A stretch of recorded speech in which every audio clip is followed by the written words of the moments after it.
Hello friends, வணக்கம். எல்லாருக்கும் கார்த்திகை திருநாள் வாழ்த்துக்கள். நம்ம ஆசைப்பட்ட மாதிரியே இன்றைக்கி மழை இல்லை. எல்லாருமே நம்ம வீட்டு வாசலில் சூப்பராக இன்றைக்கி விளக்கேற்றியாச்சு. நாளைக்கு ஒரு நாள் இதே மாதிரி விட்டால் கூட போதும். இதுதான் நம்முடைய வாசல். முடிஞ்ச வரைக்கும் அது வரைக்கும் வச்சாச்சு. கரெக்டாக 6:05 விளக்கேற்ற ஆரம்பிச்சிட்டேன். இங்கேயே வந்துட்டு ஒரு 1/2 hour ஆயிடுச்சு.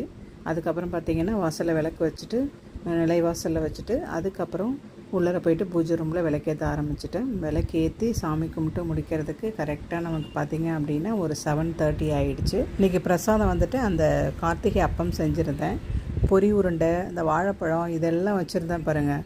இந்த விளக்கேற்றிட்டு சீக்கிரம் டயத்துக்குள்ளே போய் விளக்கேற்றணுன்றதால அந்த பொரி உருண்டை, வாழைப்பழம் இதெல்லாம் எதுவுமே வைக்கல. வெறும் அப்பம் மட்டும் வச்சு படைச்சிட்டு வந்துட்டேன். வந்ததுக்கு அப்புறம் தான் பார்க்குறேன், எடுத்து வச்ச பொரி உருண்டை, வாழைப்பழம் எல்லாமே வந்துட்டு இங்கே டேபிள் மேலேயே வச்சுட்டு போயிட்டேன்.